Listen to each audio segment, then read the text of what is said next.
This episode is brought to you by Americas Rehab Campus. Get on the road to recovery with the best rehab in beautiful Arizona. Dial 1-833-272-7342. That's 1-833-ARC-REHAB. Ladies and gentlemen, you are now tuned in to the ARCast. Good morning, ladies and gentlemen. Thank you so much for tuning in to a very special episode of the ARCast. My name is Buddha, and I am joined today by my co-host, Michaela. I'm going to bring her on in a minute, but I just wanted to kind of introduce you guys for any of the new listeners, any of the new people that we have today. We are live from the ARCast studios. That's America's Rehab Campus in Tucson, Arizona. If you or a family member needs help getting off of drugs or alcohol, I'm going to make sure that we leave all of the links to where you can find us in the description of this video, wherever it's at. YouTube, Facebook, wherever, okay? I just wanted to welcome you guys on. This is actually our very first live video podcast thing that we're doing, so I'm a little bit nervous. I apologize for any hiccups or anything like that. But with the ARCast, man, we have so many people coming in, men and women talking about their testimonies, things that they've experienced through their addiction to where they're at now, living a purposeful, meaningful life, sober life, full of faith. And, the stories that we've had an opportunity to have are incredible. And this one is no different, but the format for this episode that we're about to listen to and watch right now is different in the sense that when we think about addictions, we solely think about drugs and alcohol. I'm sure if I asked you if you have an addiction, you could say, hey, man, I have a problem with this. I have a problem with that. But how often do we think about the other things in our lives that we don't typically consider as addictions? Shopping addiction, right? A lot of us like to go shopping. Sex addiction, whatever that may mean. You know what I'm saying? What about food addiction? What about sugar? What about flour? How many of us are dealing with metabolic diseases nowadays? Diabetes, hypertension, high blood pressure, all of these different things. Our guest today is going to give you guys some valuable information to help you live an even better, more meaningful life with purpose. So stay tuned. I hope you guys love the episode. I am so excited for it, and I cannot wait. Much love, guys. Here we go. Let's get it. Ladies and gentlemen, our guest for today, she's a board-certified naturopathic medical doctor who received her NMD from the Southwest College of Naturopathic Medicine in Tempe, Arizona. She holds a Bachelor's of Science in Biochemistry and Molecular Biophysics from the U of A, Bear Down, and she's also the author of many books, including The Holistic Gut Prescription and the book we're going to talk about today, How to Be Healthy, Mind, Body, and Spirit. Ladies and gentlemen, please put your hands together and give a very warm round of applause to Dr. Lauren Deville. Good morning, Dr. Lauren. How are you doing today? I'm doing very well. Thank you. Awesome. Thank you for joining us. Oh, here we go. We're back. Got the cameras working now. For everyone else out there, man, this is the first video podcast that we did, so bear with us. You know how it goes. So thank you so much for coming on the show. How are you doing today? I'm doing great. Thank you for having me. Awesome. Your book was incredible, and I feel like living in a sober life, regardless of what it is, like I told the listeners before, when we think of addictions, we solely think about drugs. A lot of us don't really think about the other things, the stuff we put into our mouth. I know Michaela has said, shopping addiction, stuff like that, so I think it's very important for people to look at it from all aspects. So it's an honor to have you on today, most definitely. Yes. Yeah, appreciate it. Yeah. So are you from Arizona? I am. Kind of. Originally I was from Louisiana, but I've been here most of my life. Oh, yeah. Yes. Okay. All right. And I read in your book that you stumbled across the SCNM, I believe is the acronym, almost by accident. And then that you had realized that when you walked into the doors, that was like what you were meant to be and meant to do. Like, can you take us back to that moment? How did you come to that conclusion? Yeah, absolutely. So I originally thought that I wanted to be a missionary doctor in Mexico, but I didn't speak Spanish and I didn't know medicine. So I moved to Mexico to learn both and to get medical volunteer experience. And while I was there, I was, in the boondocks in Mexico and they were basically giving antibiotics to everyone without examining them. And I was like, pretty sure that's not okay, but I couldn't quite put my finger on why. So then when I came back, I spent 2.5 years, in and out of 8 or 9 different grad school programs, essentially looking for this, but I didn't know what it was called. So it was only when I was going to Phoenix to check out a DO program because I thought osteopathic medicine was supposed to be a little bit more holistic, which it is, at least philosophically. And on the way home, I'd heard about naturopathic medicine and I stopped by the school and walked in the doors. And literally the minute I walked in, I knew this is That's it. This is what I'm incredible. supposed to do. That's so awesome. Thank you so much for that. You know, diving into your book, one of the things that I really love, and this is kind of something that stuck out to me, was removing the obstacles and supplying the body building blocks that you need to heal yourself. I think it's a very important thing that we don't think about. And I wanted to dive deeper into the 9 building blocks that you talk about in the book. So the very first one that I wanted to talk about is the macronutrients. For those who don't know what macronutrients are, can you go into that a little bit? I can, but let me actually double down on your original statement, because I think it's really important for people to understand. And there's a new piece since I've written that book that I've added in, sort of like conceptually. So for most people who are basically healthy, identify and remove if there is a building block that's in the way, find out what it is and get it out of the way, because the body is designed to heal itself. Yeah. Then there's the component of give the body the building blocks in it, and it can heal within reason. The third component really has to do with people who are really more hypersensitive. The body is designed to heal itself. Every now and then you need to boost that vital force, that vitality that God gave it, to stimulate it to actually do that work. And occasionally that's necessary for people who are really robust and young and healthy. Sometimes you don't have to do that step. But for some people that are really, suppressed, or they've been sick for a really long time, or they're hypersensitive to the entire world, sometimes you really do have to focus on that vital force component. Wow. So just want to put it out there. But with respect to the macronutrients, so this is protein, carbohydrates, and fat. So when we talk about what we typically eat, a lot of people are focused on counting macros. That's what they're talking about. They're talking about those 3. And you want to make sure that you have adequate amounts of all 3 of them. None of them are bad in and of themselves. You just want to have real food the way God made it, that's unprocessed. So typically, if you just the typical rule is, if you shop the perimeter of the grocery store, that's where the real foods are. If you shop in those middle aisles, that's where everything that's boxed, bagged, canned, all those kinds of things that's highly processed. Avoid those if you can. Okay. All right. And, one of the things that, talking about the macronutrients, I have a whole bunch of notes here, but, fat, for example, I had a couple questions regarding fat, good fats, bad fats, saturated, trans fats and stuff. And, so can you give us an example of like what kind of fats are good? Because I know there's like a misconception that, fat, going back to like the 1980s, I think it was the Reagan administration talking about how, everything has to be fat free or whatever. And that's not the case, right? Right, exactly. We need fat. Fat is absolutely critical. Our cell membranes are made of fat. Our brains are made of fat. We have fat that surrounds our visceral organs that's necessary, like to some degree. You don't want a ton of it, but you have to have some. It's absolutely critical for health to a point. So healthy fats, again, are fats the way that God made them, as opposed to the ones that are highly processed. So the ones you want to avoid are the ones that, like the trans fats, those are made through chemical processing. And let me see if I can think of how to do this with from a chemical standpoint. So it has to do with the orientation of your carbons. So the cis fats are where your carbons are on the same side of the cell membrane. Trans fats, when they flip in the opposite direction. The reason why that's important is because those have to get incorporated, among other things, into your cell membranes. And if you think of your cell membranes almost like a zipper, so they all fit together real nice and tight. And then as if they're fitting together nicely, then everything that's sticking up out of them, like all of your receptors, the information that comes in from the outside, it can get where it needs to go. But if that zipper isn't fitting together well, the signals don't translate.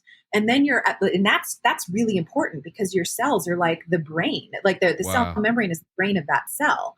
You have to be able to get the good stuff in and the bad stuff out in order for you to release metabolic waste and also take in the building blocks you need for healing. Awesome. Okay. So, and I heard when it comes to like healthy fats, you want to try and stick to foods that are, like you said, natural, the foods that God gave us, right? Because he gave us a lot of amazing things, nuts, avocados, stuff like that. Stay away from a lot of the, the Burger King and the McDonald's and all of that type of stuff. Right. Yeah. Exactly. And I mean, I will say this, that the reason why those are bad, it's because of the processing. It's not the beef itself. So I'm not against any food group, at least not for everybody. Like there's certain types of diets that are better for some people than others. But Meat, if it's not like agriculture industry meat, because then they end up pumping all kinds of hormones in there, and the way they feed those animals is unhealthy. And so the ratio of the essential fatty acids isn't what it should be if it's like big agriculture industry. But if it's organic, grass-fed, grass-finished, that's meat the way that God made it. And All so right. that's okay. All right. So going into like the proteins, that was kind of my thing, is I've heard people say, and if maybe you can fill me in on this, but I heard people say that a lot of those chemicals and stuff that are pumped into the animals are in the fat of the animal. Is that the case, or is it in the meat as well? Mm-hmm. Well, the meat is marbled with the fat. So, I mean, it depends on the type of meat that we're talking about, but especially if we're talking about red meat, most of the time that's not particularly lean. It's going to be interspersed. So it's going to be I mean, it is in the fat, but it is interspersed in that sense. But yes, you are going to have some concentration of the hormones in the actual meat itself as well. So the fat is where a lot of like, if there's solvents that are involved in the processing, then that's where that gets stored for sure. All right. Yeah. Cause I mean, that's one of the, biggest concerns, having children, trying to create a lifestyle change. Like you said, if you can afford going organic, if you can afford grass finished, grass fed, do it. But then I worry, going to the grocery store, I'm sitting there and I'm looking at stuff and I'm like, especially now with inflation, the way that eggs are and all this stuff is, being so pumped up in price. It's like, how do we do that for a family that can't afford to do that? Like, is there safer options as far as like, getting leaner meats, leaner cuts, things like that? Would that be a better option versus getting something that's more marbled in with the fat? Yeah. If you're going to go non-organic, then going leaner would definitely be a good choice. If you go non-organic, but you can still get grass-fed, that's great. Okay. So then you're still going to be ending up getting some of that good component to it. And you know what? Do what you can do and pray and bless the rest, because you can't do everything perfectly. We live in a toxic world. It is not going to be perfect. Like we can't possibly afford to buy everything organic, most of us. And even those of us who can, we're still exposed to toxins every single day. So you just do the best you can and don't be controlled by fear or anxiety of because that's a toxin too, right? Yeah, absolutely. Yeah. Absolutely. And then what about with chicken? Is it the same type of things with chicken and fish? Yeah. So chicken, I really go organic with that as much as possible, because that one tends to be high in arsenic if you don't go organic. So the best you can do there, and again, don't stress about it. If you can't, you can't, but you do the best you can as much as possible. And so with fish, go wild caught if possible. Definitely do not do Atlantic. Alaskan is generally a good choice. So but wild caught is really the way to go, because the farmed fish, that's the ones that's been cultivated by people, and they end up throwing a whole bunch of chemicals in there. Yeah. So many people I know that eat tilapia. I'm like, oh no, don't do that, bro. It's not good for you. So, all right, that's awesome. And then the last thing I wanted to touch on when it came to, the fat portion of it was, the hydrogenated oils. I know that, they say olive oil is good for you, but for those people who are like unfamiliar with that, what would you recommend as far as cooking oils go? What should we be using? You need to have oils that are designed to go to high heat, which is saturated fat. So that's kind of against what a lot of the traditional industries, recommends. Okay. But the saturated fats are the ones that are stable at high heat. You're not going to end up creating free radicals, oxidative stress as a result of that. So olive oil, like the extra virgin olive oil, ideally, it's good for you, but it's really designed for low or no heat. If you're going to be cooking at higher heat, usually coconut oil or avocado oil or peanut oil or lard or things like that. So are going to be your best choice. Palm oil. All right. Yeah. Awesome. And now, the third macronutrient that I wanted to discuss, and this is where the passion for health and nutrition really started with me, is carbohydrates. Yes. Now, I know that there are good carbohydrates. Can you distinguish the difference between those? Yeah, and really it has to do with processing again. So it's the carbohydrates, the way that God made them is fruits and vegetables and whole grains. So they are not bad for you as long as like your entire diet doesn't consist of just that, because you still need to have variety. Now, ratios might vary to some degree, but if you're doing grains and some fruits, and don't make that your entire diet, because if you do, you're probably going to end up with a yeast overgrowth, because that'll ultimately feed it in your gut. But if you're having like a lot of vegetables should be like half your plate, which is carbs. It's just good carbs and that are nutrient dense. They've got a lot of good stuff in them. The bad carbs are the ones that are stripped of the nutrients. So usually those are in the grain family, but they've been stripped of the hull, which then means that essentially the hull is the fiber, which is going to slow the release of the glucose into your bloodstream. Okay. So if you just swallow it as is, then the second it hits your saliva, it's going to spike your glucose. And now you're on a roller coaster. And that's the same thing for regular sugar as well, which is also a carbohydrate, but it's a simple one. So the more complex they are, the slower it hits your bloodstream and the more your body can compensate for it.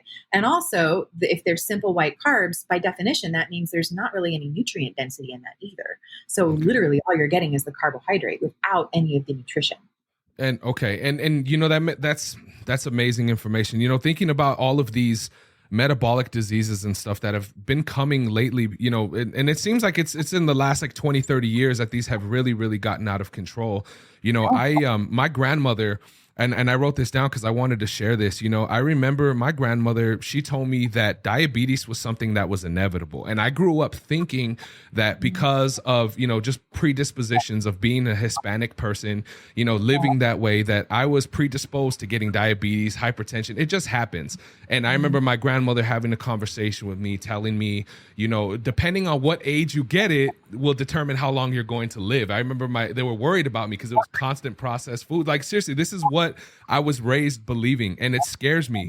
I lost my grandmother in she was diagnosed with stage 4 breast cancer, and at the end of 2019, and she only lived about another month or so, and she passed away right after her birthday in January. And you know, I think about her previous life. She told me that she had a brother who had passed away at like 17 years old, because when Coca-Cola was real big back in the 40s and 50s, whenever it was made, I guess he was drinking cases and cases. So he ended up getting, I don't know if it was cirrhosis of the liver, but he ended up passing away from that. And her sister, my godmother, ended up getting diabetes. She got her leg amputated. Of course, back then, mental health, talking about depression and stuff wasn't as we don't talk about it as much back then as we do now, you know? So I remember her coming back from the hospital. She was depressed. You know, all the doctor told her was change your eating habits. She didn't change it. No education. Continued, got her second leg amputated. And when she came out of that second amputation, I mean, her health and mental health just declined. So it's so scary to me because, you know, the predispositions of all these diets, when in reality it's the processed foods, and we're very stagnant nowadays compared to what we used to be, the hunter gatherers, right? Sure, yeah, that's absolutely true. And as you're telling that story, the verse that pops into my head is in Hosea, that my people are destroyed for lack of knowledge. And it's there's so much information out there that if we had it and if we knew how to utilize it, but if it's not what we're taught, then we can't change anything. Yes, so, absolutely. Mm-hmm. Absolutely. Breaking those generational curses. That's like my biggest thing. Yeah, absolutely. All right. Thank you. And then going into building block number 2, the first one I really wanted to touch on a lot just because I had so many different questions, but going into the second one, micronutrients, vitamins, all those types of things. Can you let people know what micronutrients are? Yeah, so micronutrients are all of the microscopic building blocks. They're not exactly building blocks. They're more like cofactors. They make your reactions work. So you have all of these processes in your body, mostly that are using macronutrients and especially protein, in order to build your cells and your tissues. In order to go from point A to point B, you have these chemical reactions, and the reaction is produced by enzymes. Those enzymes are what make the reaction go. But all enzymes require cofactors in order to, it's almost like a lock and key kind of a thing, in order to make them do their job. Those cofactors are vitamins and minerals. So that's what makes them so important. And God put them in the soil so that they would then go up into the plants, and then the animals would eat the plants, and then we would eat the plants and the animals, and then that's how we get them. So that's the way it's supposed to be. It's not that way quite so much anymore because of the way that we've done our farming practices. So if you go back into the Old Testament, when God tells people that they are supposed to let the land lie fallow every 7 years, nobody does that. So, and the reason why is because then the land has the opportunity to replenish itself. Yeah. Otherwise, when you plant something and it's going to grab all of those macronutrients in order to make it to grow big, and it's going to suck up all of the micronutrients from the soil. If the soil doesn't have a chance to have like the plant break, like the mulch basically, to refuel it over time, it ends up getting depleted, and over time you're going to have nothing left. So in the big agriculture movement, we essentially just give the fertilizer for the soil is essentially just, I want to say it's CPK. I forget what the actual, or NPK or something like that. Anyway, the bottom line is that it's essentially the macronutrients for the soil only. That's it. So the soil doesn't have the micronutrients that it used to. So in theory, we should be able to get the micronutrients from our soil and from our food just the way people have always done from the beginning of the world. But we can't really do that anymore as efficiently because it's just not. So, which is why now I really have everybody on a multivitamin. They just have to supplement for it somehow. A multivitamin and a fish oil, which is essential fatty acids, just because, I mean, technically you could get that from your food, but most people don't. Okay. So as far as the vitamins go, you know, there's so many. You can go to Target and buy some. You can get some from Costco, which is kind of my thing. When I read in your book about the fish oils, you're like, if it smells fishy, it's probably not a good thing. And I'm thinking here, oh man, I got the big old Costco size bottle. I'm like, that's probably not the one I need to be taking. Is that going to be harmful, you know, to be able to take that? Well, if they're rancid, which is what you're talking about, then that does mean it's kind of converted into the pro-oxidative form, which is the same problem that you would get with cooking with olive oil at high heat. It can end up creating free radicals. We've all heard of oxidative stress, right? Yes, ma'am. So essentially what that is, and the same thing with the rancid fish oils, is that so your electrons, they like to be in pairs. They like a buddy. If they ever don't have a buddy, they get really unhappy and they will steal an electron from anything that happens to be close by. And then that sets off a chain reaction. And that's how you end up with damage. So an individual electron that's unpaired, that's a free radical. It's an oxidative stressor.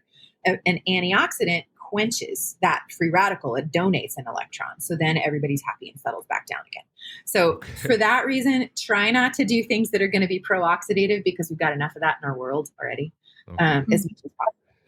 All right. So the fish oils, they can't even have a mild scent of fish. It just has to be a really good quality fish oil. Is that what I'm getting from that too?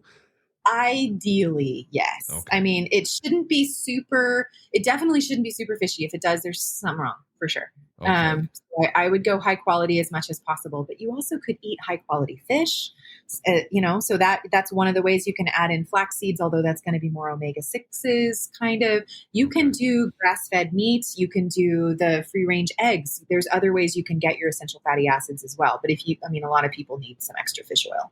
Okay. So, yeah. Now, what about MCTs? MCT is a clarified version of coconut oil. And it's really the reason why people do MCT versus coconut oil straight up is because they're on the keto diet generally. And that one will convert into ketones really, really quickly. You don't have to go through the extra step. So it's a way of cheating and getting yourself into ketosis without messing with your macronutrient ratio, basically. So, it's not something that I necessarily say everybody should be on, but if you're trying to go keto and you're not in ketosis, yeah, it's a good way to get there.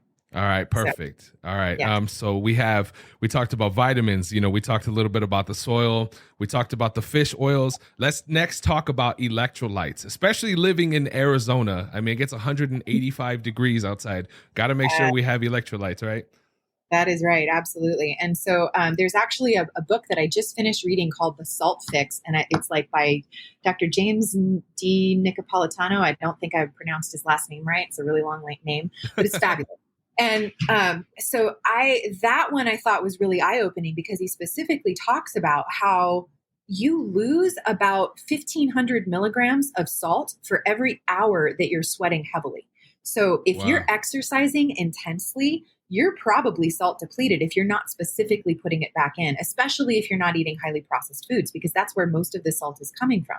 And a lot of us are told in the medical industry, you should restrict your salt because it's going to make your blood pressure go up. And that's kind of that's a myth anyway, to a large degree. It'll do it just a tiny bit, but not nearly to the degree that we're told about. And your body has all of these equilibration mechanisms so that your kidneys will make it so that they'll hang on to as much salt as they need. But that's damaging if you're activating that system too much. So it's like damaging to your cardiovascular system. So it's really important to watch and make sure that you're getting enough salt, particularly if you're a heavy sweater or if you're on the keto diet, because a lot of people who go keto as your insulin declines, your electrolytes will plummet with them and you'll be way more. So that's the keto flu, right? When people start feeling their muscle cramping and all of that. So especially for that, it becomes very important for people living in the desert who are sweating regularly, for people who are exercising regularly. Yeah, we need to have about 3,000 milligrams of salt a day and more if you're sweating. Okay. And what if you're intermittent fasting? If you're intermittent fasting, you're probably in a similar place. Now, the lowest electrolyte plummet is usually at the very beginning of going on a new diet, because that's when your insulin is on the decline.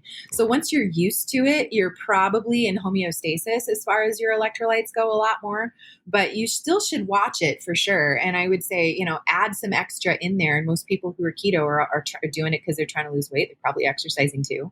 So watch that. The other thing I would mention too, even if none of those things apply to you, look at your water. So many people come in and they're drinking distilled or reverse osmosis water, which is great in the sense that it is stripping all of the bad stuff from the water, because there's a lot as far as what's in your water. The problem is it's stripping the good too.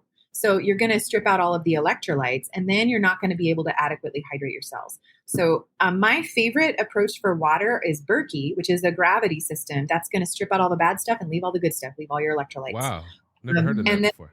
Mm-hmm. And there's also some systems that you can add. I think MultiPure and Pure Effects, no relationship. I'm not making any money off of them, but they're like systems that you can attach to your faucet, and it'll do the same thing. It'll strip all the bad stuff and it'll leave all the electrolytes. So you still, if you've got one of those major issues with such that you're losing, especially salt, because that's the big one, but the rest of your electrolytes too, on the other end, you might need to add more, but at least make sure that your water has electrolytes in it still. And if not, if you're doing reverse osmosis and it's a house system, just get some electrolytes and add it once a day. All right. Awesome. Thank you so much. All right. Now, moving on to number 3, and this is a very important one. I know Michaela's been studying this one a little bit, is the healthy gut. A healthy gut. Now, how important is your gut? Well, your gut is where you're going to absorb all those building blocks that are necessary in order to heal you. If your gut's inflamed, you can't absorb those building blocks. So even if you've already removed the obstacle to cure, for example, if your gut is still inflamed, you're not going to be able to heal, because you're not going to have the building blocks that are necessary in order for you to heal. So from that standpoint, it is absolutely critical. Now, the flip side of that, I will say, is that, and this is coming from somebody who wrote a book on the gut, so keep this in mind. Okay. A lot of people in the functional medicine world tend to think everything goes back to the gut. I think that's a little bit too much. Like it's true that the gut is an important component, but I think a lot of times that viewpoint misses the concept that there are still obstacles to cure that need to be avoided. If the obstacle to cure is still there and you do all kinds of stuff to heal the gut, you're still not going to get better, because you've got a roadblock. So you got to look at the big picture. The gut is an important component, but it's not the only one. Yeah. I like what you said there, because I'm a firm believer, and I can't recall the exact scripture, but like everything in moderation, like too much of something is a bad thing. And I know that when I've gone through like different phases of my health journey, because I do have an autoimmune disease that I'm in remission with, but you can't just focus on one thing, because then you can put a strain on other parts of your body. Like when you were talking about salt, like I did naturopathic and prescription. So I did both routes to get healthy. And then now I'm like still fighting that battle of all the medication that I pumped through that, imbalances your gut. But then there's also things that it affects. And it's so interesting because to hear somebody else say it, because I would always say to my doctor, I'm like, I can't just focus on my gut. Like there is other things that are bad.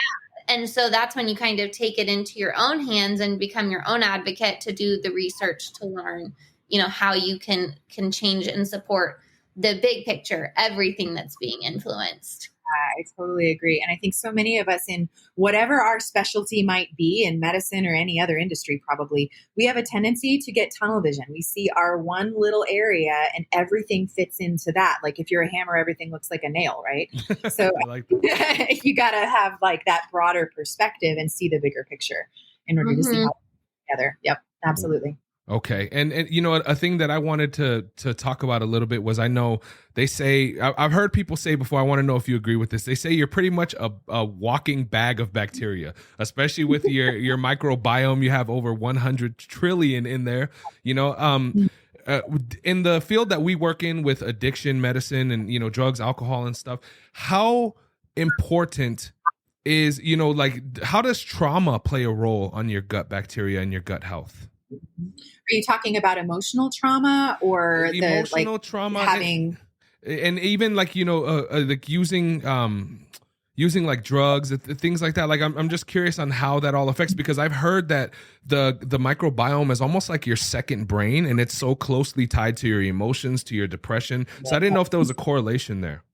There is a correlation there. So about 90% of your serotonin gets made in your gut, depending on who you ask. It's somewhere between 80 and 90. And serotonin, everybody knows of, is the happy neurotransmitter that keeps you from getting depressed potentially. It also has a big implication in terms of certain types of anxiety. So serotonin and dopamine are kind of like a seesaw. So they will kind of counterbalance one another. If your serotonin plummets, you are going to be way more prone to both anxiety and depression.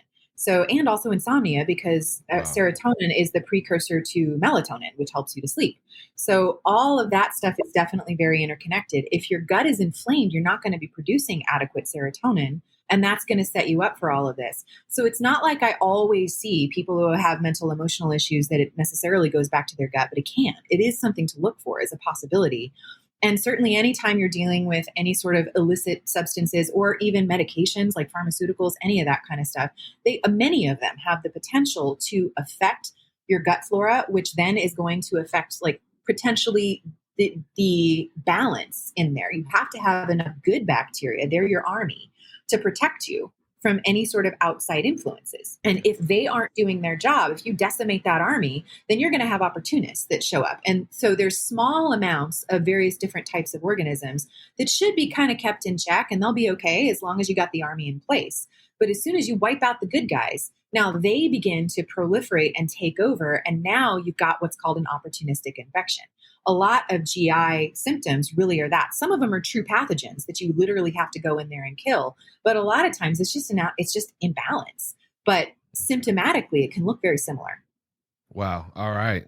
No, that's awesome. I mean, it's so interesting to me, you know, reading from different books and stuff too, hearing that, you know, ever since the processed food industry and stuff has grown and all of these processed foods, like a lot of these metabolic diseases, I know you said that there's a lot of other pieces to this puzzle, but it seems like a lot of these metabolic diseases, hypertension, high blood pressure, diabetes, I've even heard people say that dementia, a lot of these different things are caused by the food that we eat. So our gut and our food and our mental health and everything is all tied together, is what it seems. Yeah. Well, and some docs are calling Alzheimer's diabetes type 3 because there's a huge component to the glucose. Now, not every case of Alzheimer's has anything to do with glucose. There's other kinds of obstacles to cure that can do that, but that is one of them to watch for sure.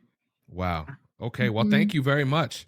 Now moving to building block number 4, water, fresh air, and sunlight, all the beautiful things that God gave us. It's amazing. I've been trying to go out for my lunch. I try and fast throughout the day. I do like OMAD or whatever, but I try and go out there for about half an hour and just get some sunlight for a little bit of time. Yes. I know it's important, right? It is very important. And that also spikes your serotonin levels. The sun is directly responsible for that. Also boosts your vitamin D, obviously. Although, side note on that, so many people think that as soon as you're out in the sun, you're making vitamin D right there. That process actually takes 48 hours and it requires the oils on your skin. If you're bathing every day, you're interrupting the process. So it's one of those reasons to either not bathe every day, or else you might need some supplementation in order to get the extra. Don't tell my kids that. Yeah, the sunlight, fresh air, sunlight. I mean, it's kind of like when you're trying to detox something, if you throw open the doors and you let the fresh air stream in, that's going to do a whole lot more to detox than if you shut it up and like leave everything contained in there. You know how like a musty room smells terrible? Yeah. Because you've got those doors shut in. So just intuitively, we understand that having all of those natural building blocks that God gave us is important for us to be able to maintain our health and our detoxification processes too. And as far as water goes, like a lot of people aren't drinking enough. Half your body weight in ounces and more if you're sweating is the goal. Okay. What about LaCroix and like the Waterloos and stuff. Are those good for you to drink? Because I've tried to get my kids are starting to drink them more now, because I try and keep them doing that versus drinking soda. I don't know if it's good for the kids or not. So what I heard a saying a little while ago, don't let the good be the enemy of the best. So I do think that the LaCroix aren't perfect because you still got the BPA that's in the cans and the aluminum that's in the cans. So it's not ideal, but it's way better than soda. So if that's all you can do, and I used to do LaCroix all the time, and then I got my own carbonator. So like nice. they're not that expensive. You just filter your own water, and then you buy the replacement carbonator cartridges every so often. That's what I do instead now, so that I can avoid the extra additives and stuff. All right. Awesome. Sounds good. Number 5 is sleeping. This is the one that I have the hardest time with because I want to do everything all the time. How important is sleep? Mm-hmm. Sleeping is critical. I think we all know that, especially if we don't get a whole lot of it, and you can see, how that affects you. So I don't know the statistic off the top of my head, but it might have been in the book about the number of car accidents that come from sleep deprivation compared to drugs of substance. And it's way higher. So with the people that are just sleep deprived, and it's easy for people in our environment that it's very type A and driven to deprioritize sleep because there's more other things that we want to get done. But it is very, very important. That is critical for your adrenal function, among many other things. Oh, yeah. So adrenals are the glands that sit on top of your kidneys. They help with stress. So the core of them produce adrenaline, outside produce cortisol.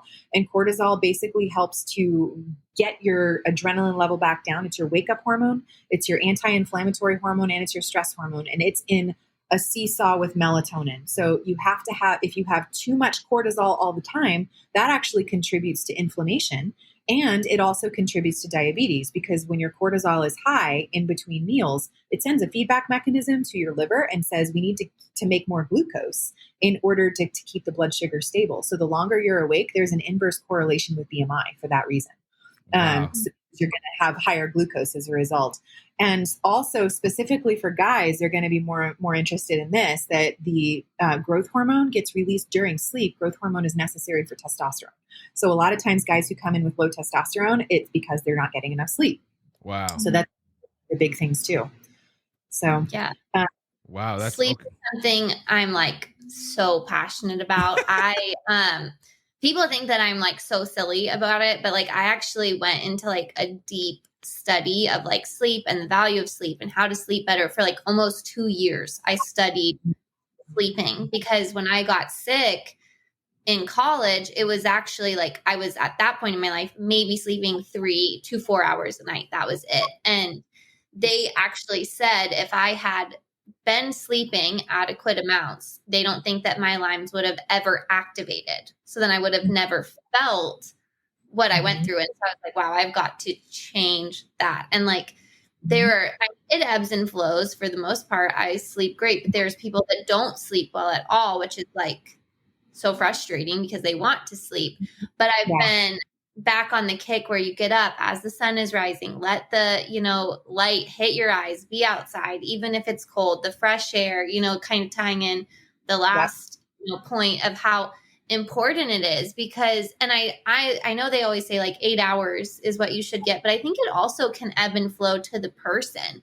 I am someone that I need at least 9 hours, or I feel like I have been hit by a bus. And it's like, to some people that sounds so silly, but it's just something that I know now and I respect that my body needs a little more sleep. And, kind of getting your opinion on that and kind of to like let other people know, like, okay, if I do sleep extra, it's not because there's something wrong. Your body just takes a little bit longer. Sure, yeah, no, there's definitely a interperson variation. And one of the tricks that I give a lot of people who struggle with this, who say that they've just got too much going on in their life and they can't. So I will tell them to figure out, like, pick a day where you do not have to get up or you can avoid getting up and see how long you actually sleep. That becomes your baseline. Ooh. So however many hours that is, how many can you get away with? So if somebody says that they can get away with 8, for example, so then I will say, okay, you have to get an average of 8. And whenever you get less than 8, if there's a night when you get 7, now you owe yourself an hour. You have to pay back your sleep debt somewhere in that week.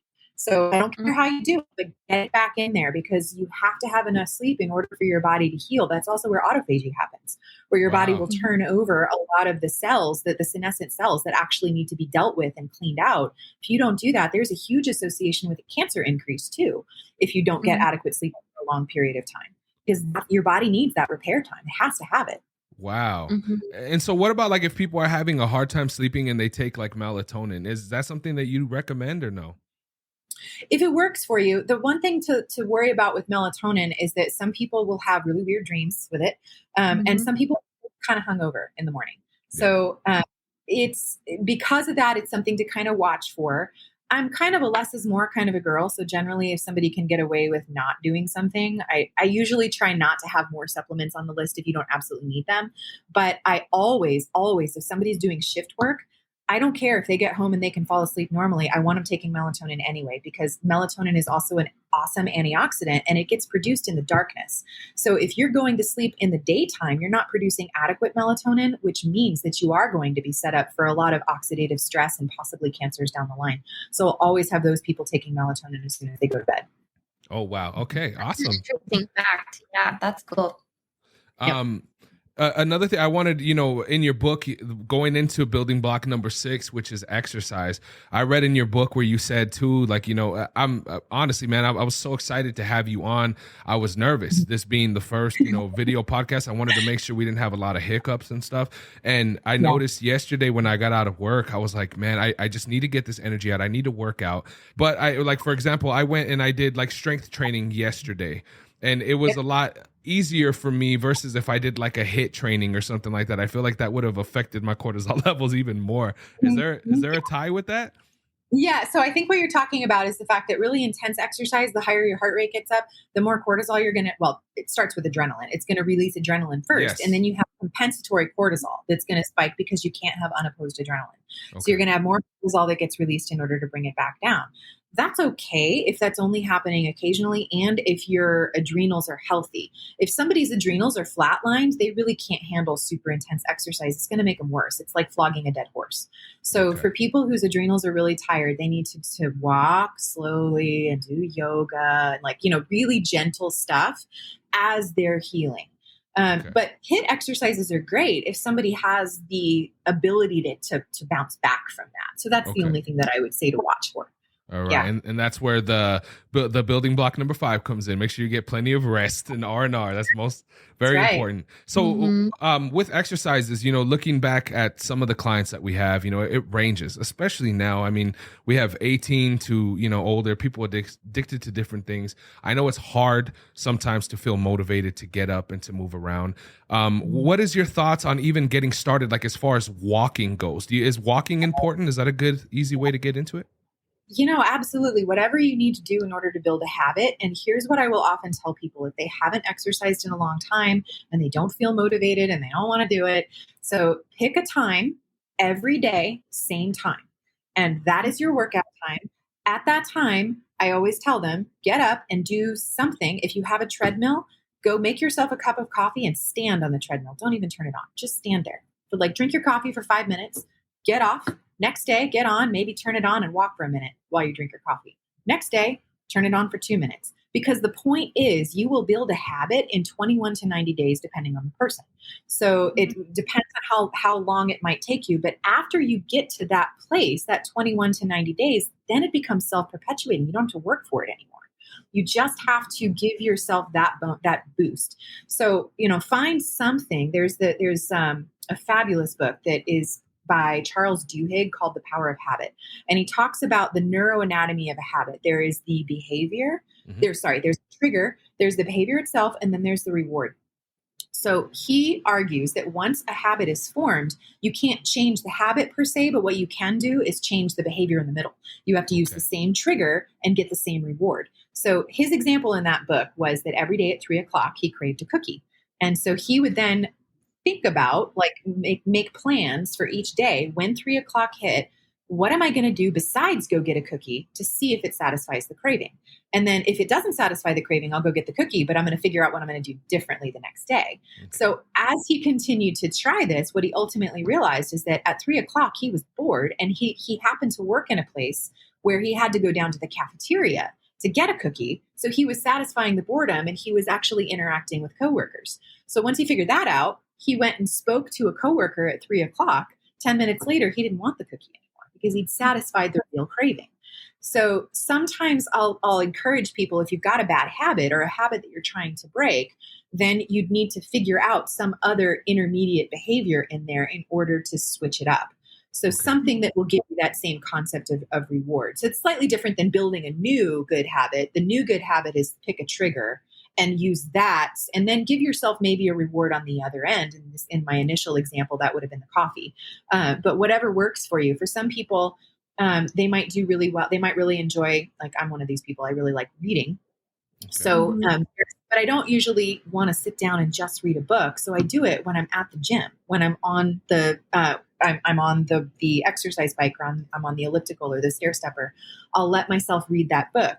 Or when I'm doing a workout in the rest of the gym, like a weight bearing, then I'll be listening to a podcast or audiobooks. Find something that makes it enjoyable for you so that you'll be motivated to continue to do it. That's something that, I kind of dove into. I don't know if you've read the book Atomic Habits, but it talks about just like a little bit of change will impact you over time. And I struggled. My sister got married last year, and it was one of the best things ever. But I prioritized her over myself, that's just who I am, and that's fine. But I realized, like, after her wedding, I'm like, okay, I need to reestablish habits that make me feel good. And I would try for days after days to get myself to the gym, and it was not an easy thing for some reason. And then I realized that if I make a shaker bottle, even if there's nothing in it, I get to pick out a cute cup every morning, and I go to the gym. And I was like, wow, like all it took was a cute cup. But it's like along the lines of the coffee, like just establishing something that makes it enjoyable. And I always tell myself, like, you have to be kind to yourself while you're doing it. And I read the scripture in Proverbs that says, gracious words are like honey, sweet to the soul and health to the body. And I was like, okay, that is going to be my scripture. That is going to be what I say in the morning. And that is going to be what gets me to the gym. And I love afternoon gym goers. I'm like, good for you. But I will not go if it is the afternoon. I know it has got to be directly after my quiet time for me to get it done. And I'm like, sometimes you get so caught up in what we see on the internet, in, other books that are encouraging books and aren't wrong. But you can't do it every single person's way. And I think that's what's like unique about what you were sharing is it doesn't have to be a one size fits all. You just have to find what fits you. That's it. Yeah. Exactly. That's exactly right. For sure. And that's helpful. All right. So, thank you so much for that information. Number 7 is something that I know is very important too. And this is another thing, just like sleep, it's very hard, especially with kids, is taking time for yourself and doing things for you. How important is recreation? Yeah. You have to keep in mind, like, I understand that sometimes there's seasons of life when you have more time and there's seasons of life when you have less time. So keep that in mind to some degree. But if you find yourself so depleted that you can't actually do everything that it seems like is on your plate, there's this handout that I stole from the 7 Habits of Highly Effective. So in the top quadrant is urgent and important. This is things like your house is on fire. So if it's absolutely critical, and if you don't deal with it, it is going to be catastrophic. Yeah. Then the not urgent but important quadrant, and that's where the bulk of your time should be. Those are things like spending time in the Word and spending time with your family and eating well and exercising and getting enough sleep, like all the things that you should do, but it's not urgent. Like you could ignore it if you really wanted to. Then there is the urgent but not important. Those are usually other people's priorities or things that you've put on your own plate that it actually doesn't matter that much. And a lot of times we have to like stop and tease that apart. And then there's the not urgent, not important, and that's things like scrolling Facebook. So I'll have people sit down and with the Holy Spirit and do just a brain dump of everything you do in your week. And then you sort it into the appropriate quadrant. And if you recognize that everything is in the urgent and important category, something's wrong. Like you need to restructure your life, figure out why are you always in crisis mode and what can you do in the urgent or the not urgent but important category that ends up offloading that. Maybe you need to just say no to some things, or you need to get some extra help, or if you have a business, maybe hire an extra person, or like figure out what you need to do. And the Holy Spirit can give you the information that you need in order to figure that out. Amen. If most of the things are in the urgent but not important, maybe you have some boundary problems. Maybe you need to tell people no and learn how to like draw some of those lines. And if it's the not urgent, not important, you just need to jettison those things and reprioritize so that you put first things first, because God is never going to call us to do anything that he has not equipped us to do. And in many, many cases, I will also, like, if somebody's in that crazy season and they're like, literally, there is nothing that can go, everything has to stay, and I'm also super depleted.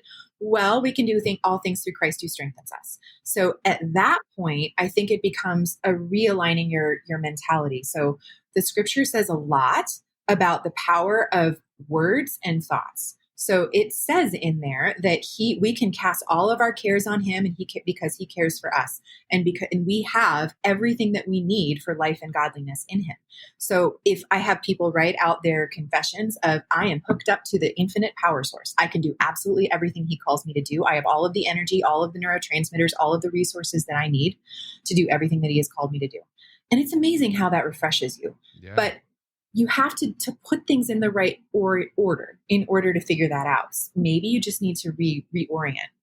Mm-hmm. But back to the recreation question, some of that really does need, you have to have a buffer, because sometimes things happen. You might not always have time to, if you schedule everything back to back to back, you're going to be stressed. You need to have some buffer that's built in, and you also need to take care of yourself. Do things that make you happy, because you're not supposed to be constantly going, or you're not going to have that bandwidth. You have to recharge, just like we have to sleep.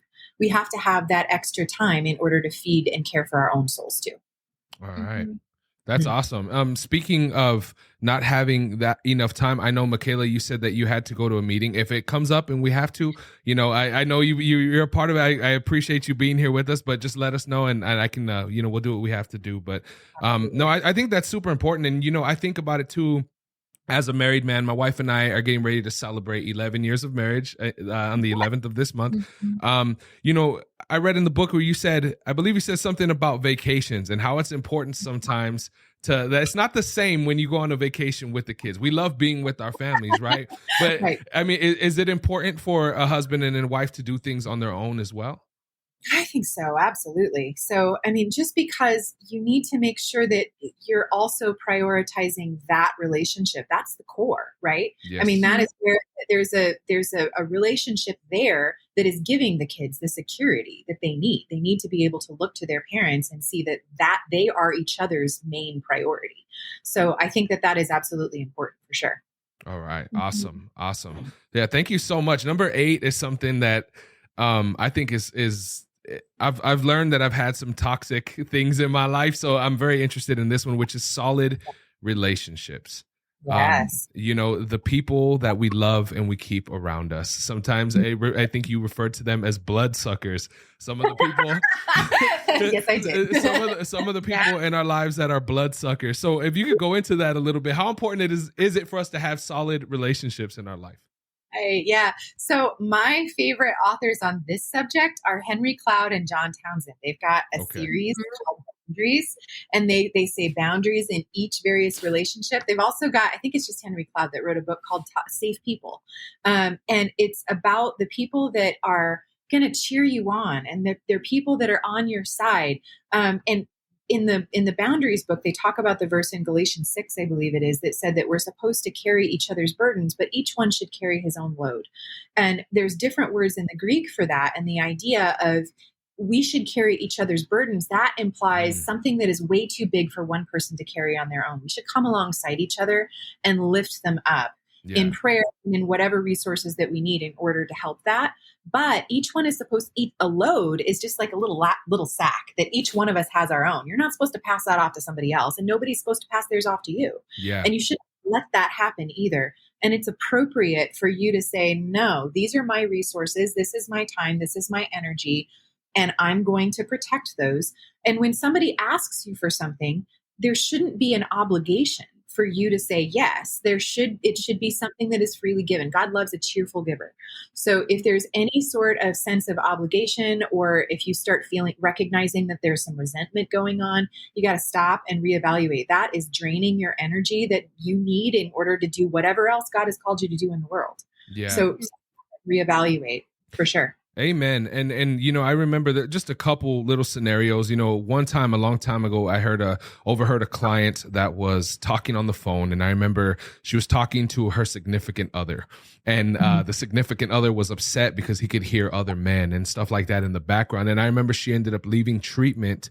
And it's such a priority. I mean, you can't offer anything to your family or to your kids unless you get rid of that obstacle that's keeping you from being the best version of yourself. And here, where we work, a lot of it has to do with the addiction. So I really wanted to touch on that because I know, we have so many clients that leave and they go back to those same environments. Sometimes it's not only the environments, but they have the codependency issues with other family members that, it's almost like if this person is responsible for their happiness, and they kind of push like a bloodsucker. They kind of make this person feel like if they're not doing what they need to do, then it's their fault. Like, they don't take any responsibility on that. So that's very interesting to me.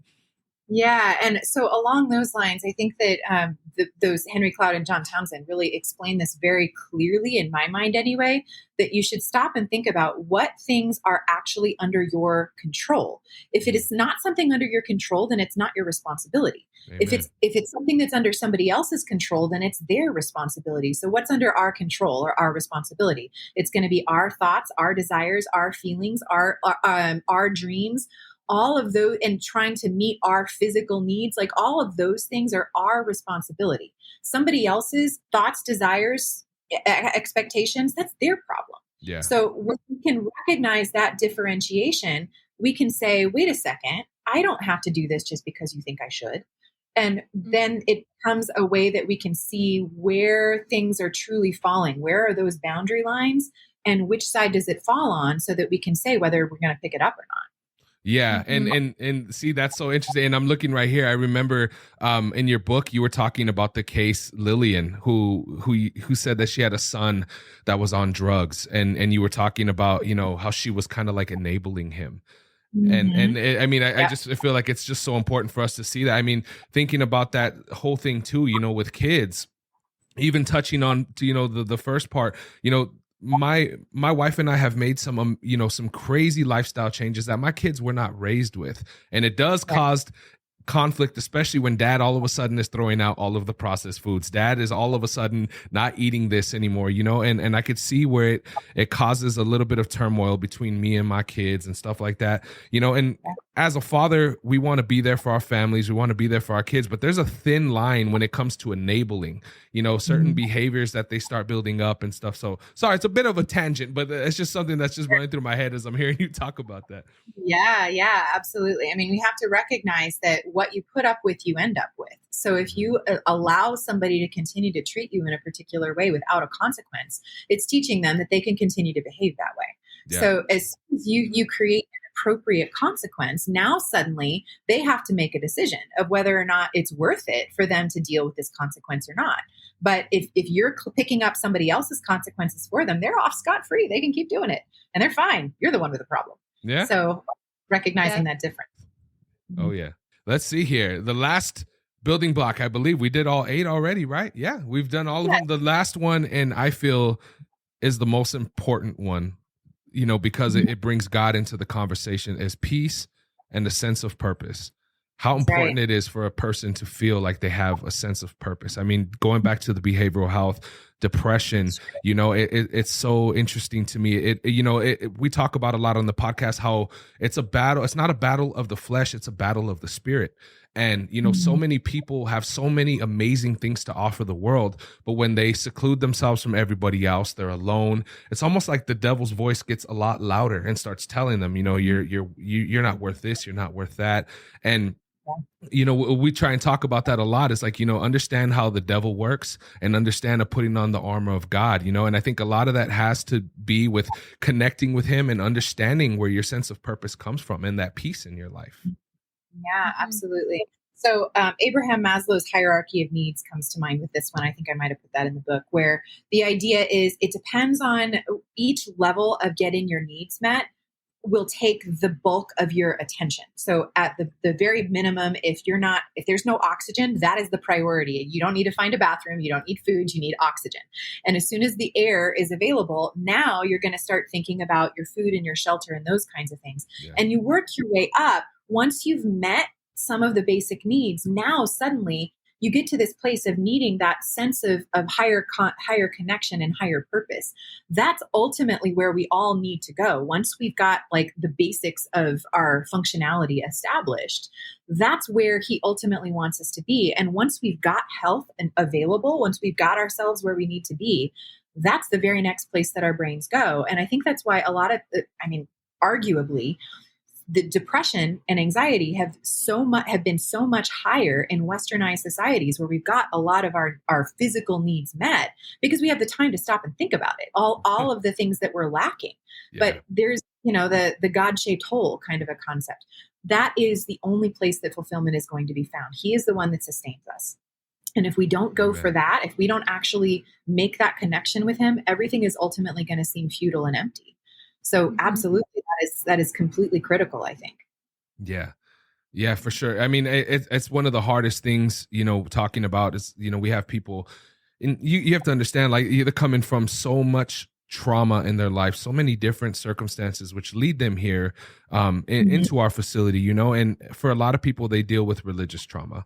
They deal with a lot of different things. So I always tell them, you know, you don't have to necessarily believe in what I believe. I believe in Jesus. I believe in that, you know, but find something greater than yourself, because another biblical thing, I don't know the scripture off the top of my head, but it's a house built on sand. You know, no storm, any storm that comes is going to knock that house down. But someone who builds their foundation on rock, that house is going to be able to withstand any storms that the world throws at them. And I think that's very important, right? For somebody to have that sense of purpose. And I mean, how could we just feel like we live a whole life and we die and that's it? Like, you know? Yeah, there's that. And then there's also the concept of, if whatever problem you might encounter in life, if you feel like you're literally alone, it's all on your shoulders, of course you're going to be anxious. Of course you're going to be depressed. Like, we have to have this sense of there's somebody bigger that I can relax, I can rest on, I can rely on, I can trust, because peace is found in complete trust in God. Isaiah talks about that in Isaiah 26:3. That perfect peace comes when you completely rest and rely upon Him. If you don't have that, then you're always going to be tossed about and have that complete lack of mooring and anchoring. But as far as people who have religious trauma are concerned, I agree. Usually I will just say, look, pursue a higher power. God's going to show himself to you. Like he can take it from there. Whatever, as long as you're seeking. Right. Man, that's awesome. Michaela, were you going to throw something in there? Sorry, I didn't know if you were going to talk. You just have to plant the seed. Like, once that seed is planted, and sometimes, you know, I've talked about this on our podcast in the past, people that have gone through religious trauma sometimes just need to be met where they're at, of someone that still believes in God. And once they can see that, like, hey, I'm not judging this for you, I'm not going to shove it down your throat. Right. But if you have a question, let's talk about it. But let's go back to the word and find the answer in God's word instead of this world's word, because it's the imperfect people that typically are creating these religious traumas, and not actually what you can, you know, hold it back to the Bible. Exactly. And I mean, honestly, if you take somebody back and you tell them to just read the Gospels, Jesus was the least religious guy ever. Like he was completely anti-religious in as far as the establishment goes. He's so beautiful. If if people will just go back and read who he was, how can you not love him? Yep. That's so awesome. That's so awesome. Yeah, I mean, I love that. And, one of the greatest things, I say it all the time because it centers me, is where two or more gather. In his name, he is there. So, I hope and pray that for everyone who's watching this, thank you, like I said, first of all, for tuning in. But I really hope that, you guys have learned some incredible information, some valuable information that's going to help you guys through your life of living a sober life and trying to continue, creating a whole new life for yourself. That's all we could ask for. Dr. Lauren, what do you have coming up? I mean, you got to make sure that we put those links in there so that you can get your book and check you out. Sure, yeah. Well, I am the host of the podcast Christian Natural Health, and those come out every week. So you can follow me there, and you can find me online, naturecarefamilyhealth.com or drlaurendeville.com, and whatever I've got going on will pop up there. That is so awesome, man. Thank you so much for coming on. Michaela, thank you guys so much. God is amazing. We didn't run into a lot of issues. It's amazing. I'm just very, very excited. Ladies and gentlemen, give a warm round of applause one more time for Dr. Lauren Deville. Thank you so much for coming on. I will let you know when this comes out. I'm really excited. Got to start getting on my video editing skills now. So yeah. Sounds good. But awesome. Yeah, no, for sure. For sure. Yeah, for sure. Absolutely. Thank you, guys. All righty. Much love. God bless you. Okay. Thank you for coming on. God bless. Thank you. All right, bye-bye.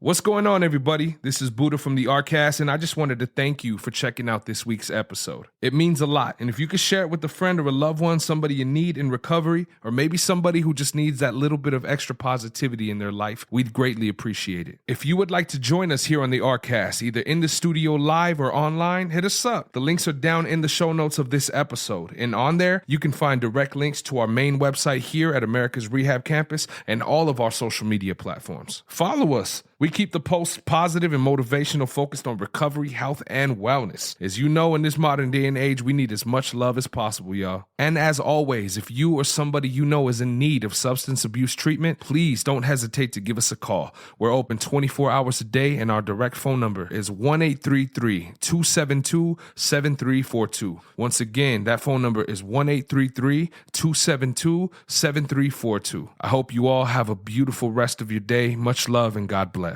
Peace.